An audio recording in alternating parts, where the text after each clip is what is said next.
For nearly 1,500 years, we've been taught a simple story. Rome rose. Rome reached greatness. Then Rome fell. But after everything we've explored throughout this series, that story no longer seems so simple. The Western Empire collapsed in 476. The Eastern Empire endured until 1453. Yet even after both governments disappeared, something remarkable remained. Rome's ideas never died. Perhaps the better question isn't when Rome fell, perhaps it's whether Rome ever truly did. Roman civilization developed one of history's most influential legal systems. Ideas like contracts, property ownership, evidence, inheritance, appeals, and equality before written law. Centuries later, Emperor Justinian gathered centuries of Roman law into what became known as the Corpus Juris Civilis. That collection became the foundation of civil law across much of Europe. Today, legal systems throughout Europe, Latin America, parts of Africa, and many other regions still trace their legal foundations directly back to Rome. Every time a judge cites written law, instead of personal opinion, Rome echoes in the courtroom.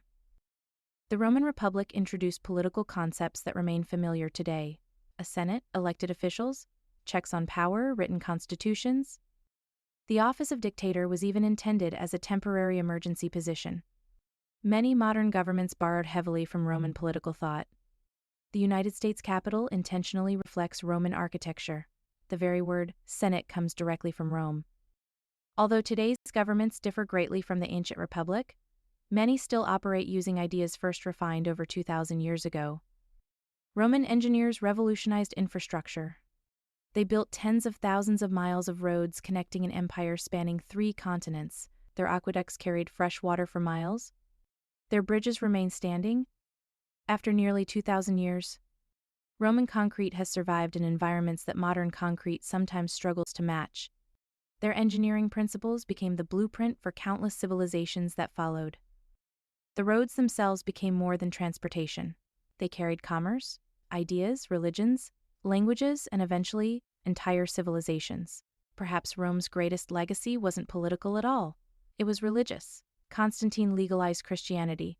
Later emperors embraced it. The Council of Nicaea helped establish Orthodox Christian doctrine. As imperial authority weakened in the West, the Church increasingly filled the vacuum. The Bishop of Rome eventually became the Pope. In the East, Constantinople became the center of Eastern Orthodoxy. Today, billions of Christians belong to traditions that developed directly from institutions shaped during the Roman Empire. In many ways, the Roman Empire never stopped governing hearts and minds. Few people speak Latin as a native language today, yet Latin surrounds us. It evolved into Spanish, French, Italian, Portuguese, Romanian. It remains the language of scientific classification, medical terminology, legal phrases, and countless university mottos. Every day, hundreds of millions of people speak languages that are direct descendants of the language once spoken in Rome. Rome became more than a place. It became an idea. The Byzantine Empire called itself Roman. The Holy Roman Empire claimed Roman legitimacy. Russian rulers proclaimed Moscow the Third Rome. The Ottoman sultans adopted the title Caesar of Rome after conquering Constantinople. Even modern republics borrowed Roman symbols, architecture, and political ideals. No civilization has inspired so many successors, because throughout history, claiming Rome meant claiming legitimacy. This entire series has followed one continuous story. The Republic became the Empire. The Empire became Christian. The Eastern Empire preserved Roman civilization. The Ottomans inherited Constantinople. Modern nations inherited Roman institutions. The names changed, the capitals changed, the rulers changed. But Rome's influence simply evolved into new forms. History rarely ends with a single dramatic moment. More often, it transforms. The Roman Empire was never immortal. Its borders shrank. Its emperors disappeared. Its armies were defeated. Its cities changed hands.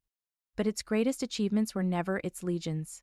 They were its ideas that became laws, governments, languages, churches, universities, architecture, and civilization itself.